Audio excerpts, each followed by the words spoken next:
wouldn't be here today. And hindi ako magiging artist without you. So, hindi ko na kapatagalin pa to. This one is a Bisaya song also. It means for me. This one is Sayo Tanako.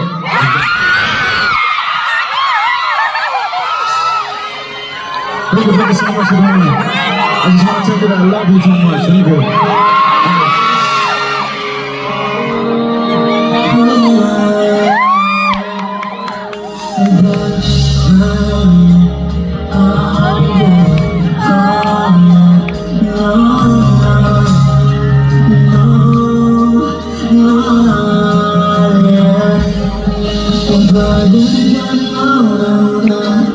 Bakit di mo doon ako gumagagawa?